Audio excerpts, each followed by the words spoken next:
Welcome to Jackie's Proof Animals Have Souls and Psychic show, produced through Passionate World Talk Radio, a subsidiary of Global Media Network. This is show 15, and I'm pleased to be with you again. I'm a psychical researcher, author, spiritual historian, lecturer, and decades-long vegetarian for compassionate reasons. I'm passionate about compassion and respect for all animals, including the human animal, and my long-standing research into shamanic, out-of-body, near-death experiences and mediumship. For me, mediumship and near-death experiences in particular prove survival after physical death for all beings and provides information about the after-death realms. My website is JackieJonesHunt.com. And Jackie is spelled Jackie, Jones, Jones, Hunt.com, Hunt.com. And my email is JackieJonesHunt@gmail.com. So thank you to listeners who email in their comments and their views and their questions. All will be dealt with in future shows. I'm the author of 3 books, Moses and Jesus the Shamans, and my Proof Animals Have Souls theories, Proof Animals Have Souls, and 500 plus celebrities go vegetarian. They're paperback and ebook, all are on Amazon. If you click the book images on my website where you can see lots of peer reviews, if you click on those book images, it takes you to the Amazon links. Now, I'm very pleased to invite Neil Payne, a medium, to the show today. So I welcome Neil to the show. Thank you for having me, Jackie. It's a pleasure to be here. Thank you. Neil is from Brighton, England, on the south coast of England.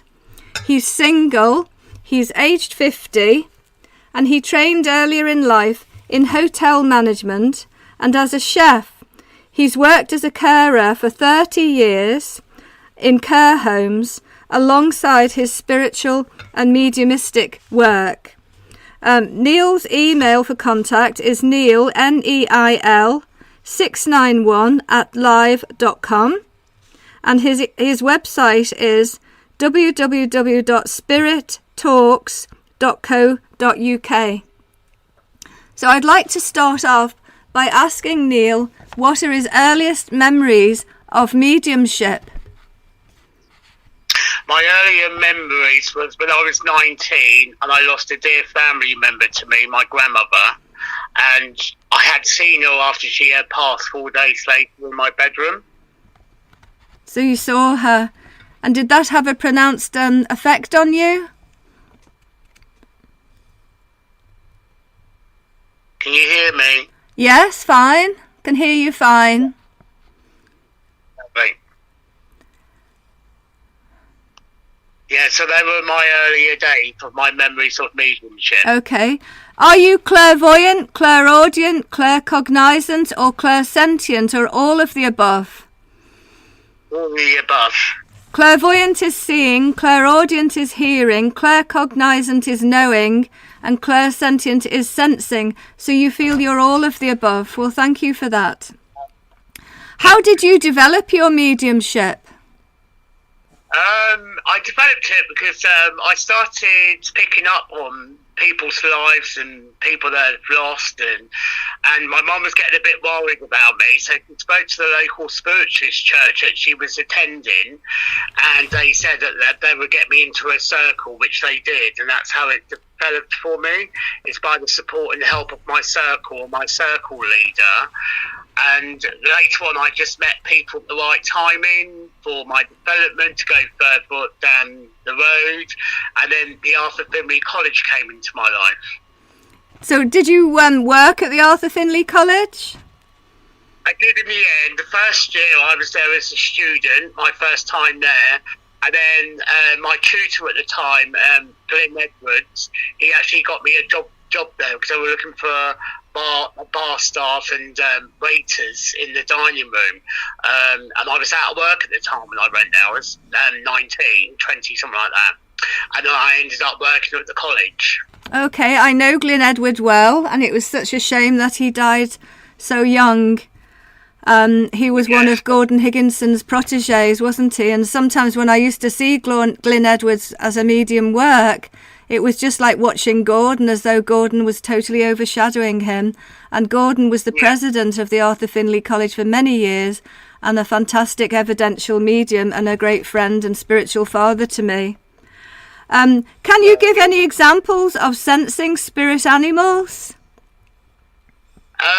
I sense spirit animals, but quite often in my communication with the spirit world, I usually have like the odd animal that might come through.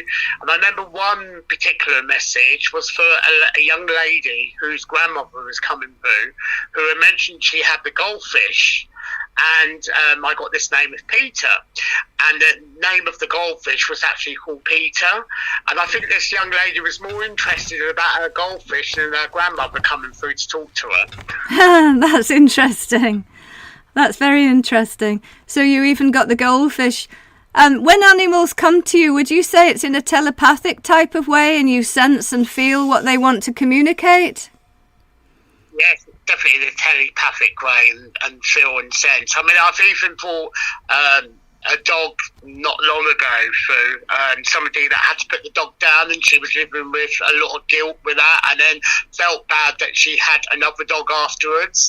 But this dog already knew about the dog that she had got in replacement. So, yeah, but it helped her through what she was thinking. Well, when my previous dog of mine, little Jack, passed away, one of the first things I did was go to the local Spiritualist Church, and a medium there said, there's a little Jack Russell sitting at your feet, and every time you cry, Jackie, your pet cries. She didn't say Jackie, actually, because she didn't know me, and I've never seen that medium since. But she said, there's a little Jack Russell at your feet. Every time you cry, the dog cries. And she said, you feel it's guilty to take on another dog. And she said, it's actually your duty to. If you can give love and a home and companionship to another animal, she said, it's your duty to. And with that, I ended up going out and went to the rescue centre, and another little Jack Russell had been handed in. So I ended up having Sioux, Sioux, for another 13 years. She was 3, and she was covered in flea eczema, and the vet said to me she's suffered for months, not weeks or days, but months. So when little Jack passed, Jack was really telling me to get another pet and another daughter, really, because they are my animal children. I have 5 dogs, and they're in the room with us, so if they contribute to the show, please bear with them. Thank you. So how did being a medium influence your work in your care work? Did it help with people's health at all? It did, yeah. I've actually helped a few people with health issues, especially when there's been medication areas where they've been taking meds and there's not been the right medication, or it's interacting with another medication. And one particular lady, she was having falls, and I looked at her medication, and exactly I know about medication, and then when she went to see her doctor, the doctor actually said that she shouldn't have been on that particular medication. It was interacting with the other medication she was on, and he actually said that he thanked me actually for advising her to go and see him. Well, that's good. So you picked up that she was on 2 different medications, and one was interacting badly with the other one, and you picked that up from spirit that she needed to go to the doctor and have her meds checked out. Do you have a spiritual message you'd like to share with listeners? No, for me, my spiritual message would be for those that are developing to take their time with the gift, because it's a lovely journey to be on, and not to rush with it, just let it progress in the way it should be going. Yes, because sometimes people start to see things and then they start rushing around the country. Gordon Higginson, the president of Arthur Findlay College, said this to me. He said sometimes it's like a misplaced loyalty, and he said, and they neglect their family and they rush around the country with the mediumship, and he said, and they hold their own mediumship back, because when they're rushing around the country doing the mediumship, they're no longer developing. And he said he spent more hours in sleep than he spent he said he spent more hours in meditation than in sleep. contacting the spirit world, and he did that since he was a small child. And he had the chair legs cut so that his little feet at the age of 2 or 3 could touch the floor when he was sat in his mother's spiritualist mediumistic circle. I know a little bit with the story there about his mum used to put cotton balls in his ears and blindfold him and made him be aware of the spirit world ever since he was a child. Yes, absolutely. And he felt that sometimes people start to develop and they suddenly think, oh, after a week I'm a medium, and they neglect their family, rush around, and he said, and all they're doing is holding their own development back. Do you ever see auras or sense auras?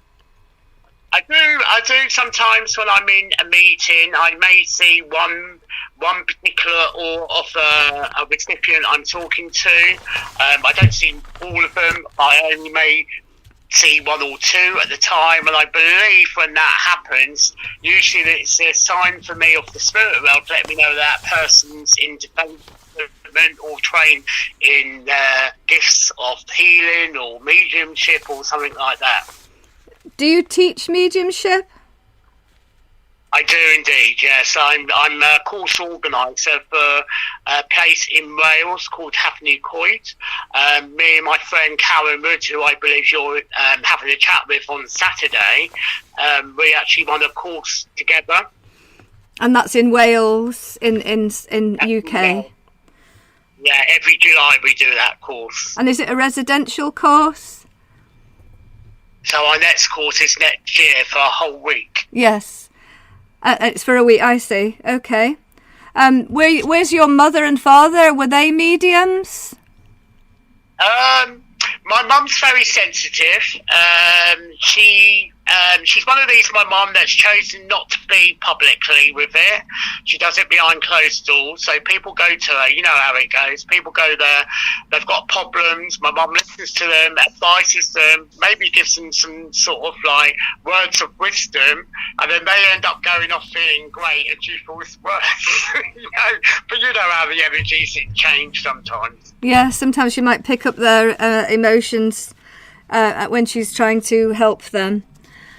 My dad was definitely a non-sceptical, and until he died himself, and always said to me, if there was such thing as this spirit world, he would come to me with his own personal message to me, instead of going to a medium that he didn't know. And he actually did that to me. He actually told me about my mum's breast cancer she had back 10 years ago. So your father, who was an atheist and a non-believer in life after death, came back to you to prove, yes, it is true that life continues after physical death, and I want to give a warning to my wife that she's got breast cancer that needs to be caught early. Well, thank goodness he did come back, and obviously he's obviously helped your mum. So there's lots of practical help that spirits can give. Yeah, and quite often he comes through readings now through mediums and actually says to me that he's really happy with what I'm doing. He wished he knew a bit more when he was here, and so it's really lovely to know that now, that he understands. Okay, we've just got a minute to go now. Can you say briefly what you cover in your courses?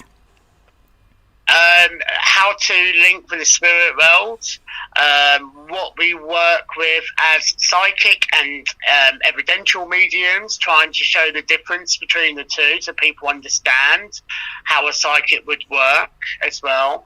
And also philosophy as well. Right, so you're interested in the spiritual philosophy. I'm interested in that. I love the direct voice trance communications in particular.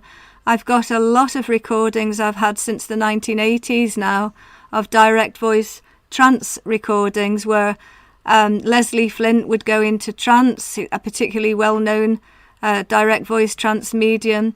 And I've got another one by Padina Cole, and that's an excellent one as well, where she's talking about the real life of Jesus. So these are things that I can talk about in future shows.